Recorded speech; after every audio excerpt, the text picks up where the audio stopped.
I'm Erin Christie. Tonight's top story takes us to the Oklahoma Panhandle. There are new developments as 4 suspects in the murders of 2 women in Texas County appear in court.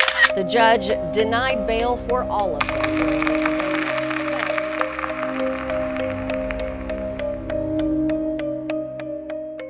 In March 2024, 2 women vanished in Oklahoma's Panhandle.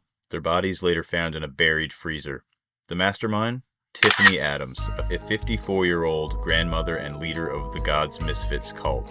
This is the chilling tale of a custody battle turned deadly by a cult's bizarre obsession.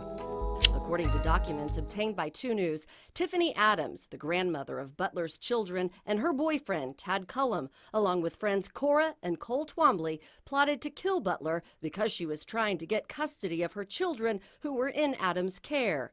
Veronica Butler, a 27-year-old mother, was fighting for her 2 children, ages 6 and 8, in a small town of Guymon, Oklahoma. Veronica had a history of drug abuse, which impacted her ability to care for her children. Court documents and media reports indicate that her addiction led to periods of instability, prompting legal intervention to protect the children. By 2019, when the custody dispute began, Veronica was in and out of rehabilitation programs. Her struggles with substance abuse likely resulted in a court decision to award custody to Wrangler Rickman, the children's father, as he was deemed more stable at the time. Wrangler Rickman, Veronica's ex-husband, was granted legal custody, but his own issues with drug addiction resurfaced, leading him to enter rehab by 2023-2024. During this period, his mother, Tiffany Adams, took over as the de facto guardian, controlling access to the children. Adams, leveraging her position as the grandmother and in her son's absence, assumed primary responsibility for the children.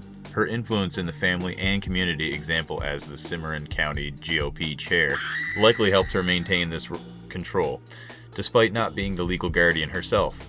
By 2023, Veronica was actively working to regain custody, having made significant progress in her recovery.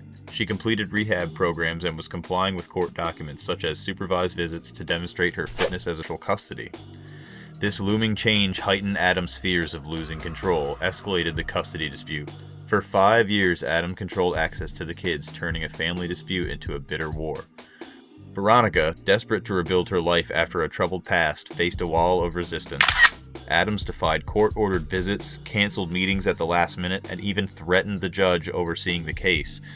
By early 2024, with the hearing looming that could grant Veronica unsupervised times, Adams' obsession grew, fueled by a shadowy group that she led, whispering of divine missions and a world on the brink of collapse. In the isolated Oklahoma Panhandle, Tiffany Adams forged a cult called God's Misfits, a small, secretive group bound by paranoia and extremist beliefs. Meeting weekly at a member's home, they preached a world on the verge of apocalypse, where society was a simulation, a false reality controlled by dark forces. Adams, their charismatic leader, spun Bible verses into divine missions, claiming she was chosen to protect her grandchildren from a corrupt world. Her followers, including her boyfriend Tad Cullum and locals Cora and Cole Twombly, believed they were warriors in a cosmic battle, rejecting government authority as satanic. Adams' online posts about living in a simulation fueled their obsession, turning her custody fight into a holy war. By early 2024, their whispers of divine judgment were growing into a deadly plan.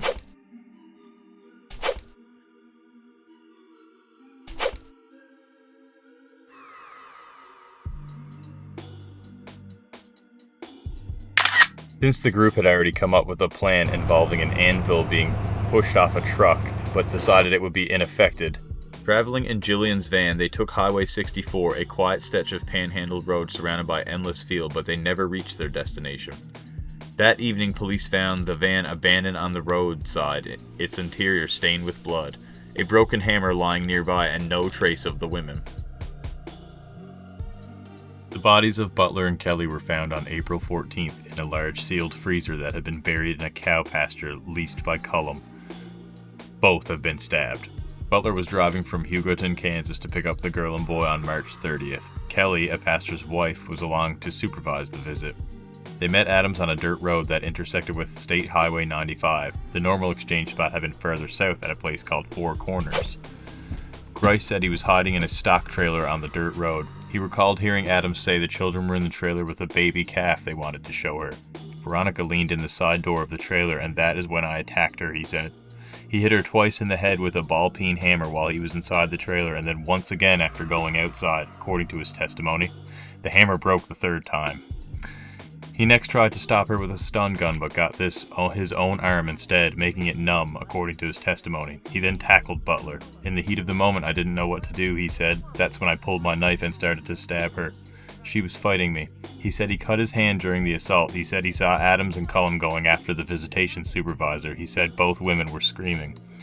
He said Cullum later told him Kelly had not put up much of a fight. He also said he saw Cullum with a claw hammer. After the ambush, the women were put in the trailer to be taken to the burial site, according to the testimony. Cullum had dug a hole below a dam on the pasture with a skid steer the day before.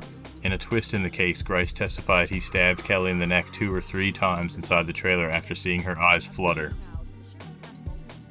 The victims' bodies were encased in plastic, sealed in a freezer with yellow straps, and buried beneath concrete, a grim effort to erase Adams' enemies. Burner phones traced to the scene, surveillance footage, and the Grice's testimony exposed the cult's fanatical mission, shocking the Panhandle with a crime born of twisted faith.